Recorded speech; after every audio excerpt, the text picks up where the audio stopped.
what's a good moment or good story? Someone that you noticed that they didn't see the thing that they were supposed to give back, and they started to make these decisions. Maybe they didn't know what they wanted to cut, what they wanted to keep. They didn't know what were the things that were negative and what was the thing that was really their golden truth that was inside of them. And they didn't know how to discover that, and they came to you and they began to feel vulnerable and open and honest with you, and they began that process alongside you. Tell us a story about someone that really you saw that golden truth inside of them, and you were like, wow, that's incredible that that was in there, and you helped them get it through. And you're proud of that moment, but you're also like, I'm so proud of this person because the thing that was inside of them was so good, and now they're ready to get it back out. So tell us kind of a story of someone going through that process.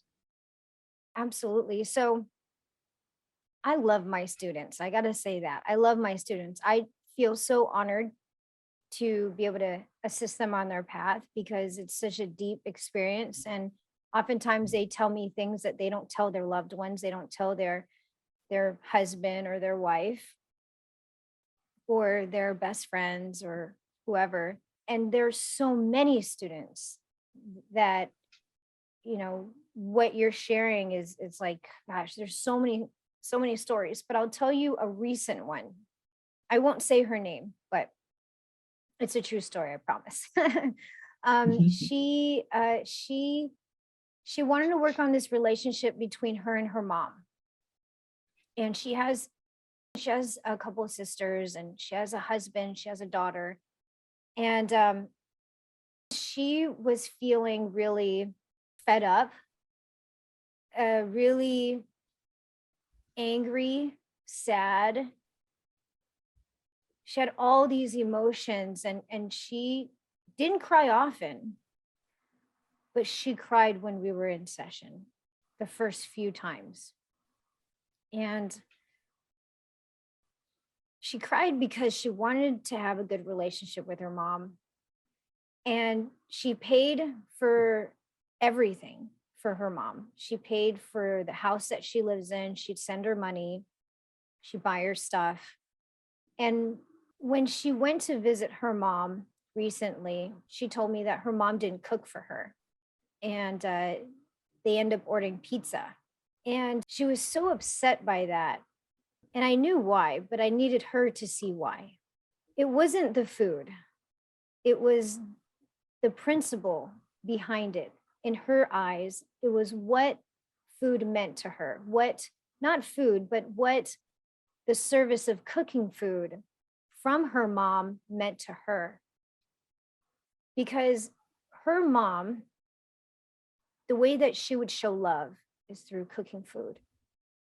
So it wasn't that she didn't get any food at all. It wasn't because she was starving. It wasn't because she didn't have enough money. It wasn't even because she asked for it. It was the fact that she felt unloved by her mom. And she would give everything. She would give everything that her mom would ask for. And all she wanted was to feel loved by her mom. And I had to give her some tough love while I was also compassionate with her.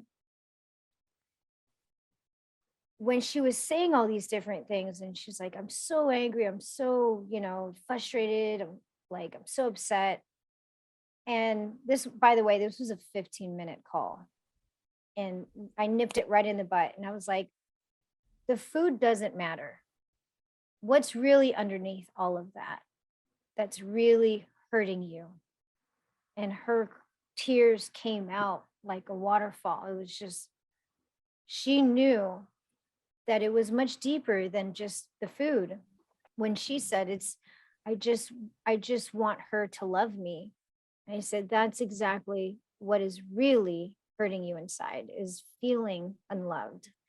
And she was still angry. So I needed her to be okay to be angry. Because what she didn't know is that she was enabling her mom to not give to her, because she always gave to her mom. That was the tough love. She didn't know that she was actually enabling the problem that was making her suffer. Say, no matter how much you give, she's not going to understand. She's not going to understand a couple different things. One is what to give you now, because you're giving her everything. And number two is she won't feel enough, because she feels like no matter what you give her, it doesn't actually fulfill the emptiness inside that she wants from her daughters, from her family. So within a month of us working together on this, I mean, she's like, it was less than a month. She's like, oh my gosh, the situation with my mom is totally resolved. I helped her to understand how to establish healthy boundaries. Give to your mom, but only give what you feel loving and happy to give. Don't give because you feel like you have to give her everything to be a good daughter. Don't give because she's always asking for it. Give because you have to set healthy boundaries that say, I feel happy about giving this and I don't want anything in return. I'm just happy to give to it. And when you understand where that is, we have to look at every little thing, like, are you happy to pay for this? Are you happy to do this? And when the answer is yes, you do it. And when the answer feels like this doesn't feel right, or it feels draining to the energy, now we're understanding how to use the intuition. It feels uplifting, high energy, free flowing. It's a yes. If it feels draining, if it feels disappointing, if it feels sad, if there's anger, if there's resistance, that's all it is resistance. Listen to that and say no. And giving her exercises on how to express herself authentically so she doesn't feel wrong, but she feels good about what she's doing. I mean, I'm so amazed by how she was able to digest all the exercises and implement it in her life, because she has a healthy relationship with her mom. And she's been able to feel really good about paying for certain things, but not feel taken advantage of now.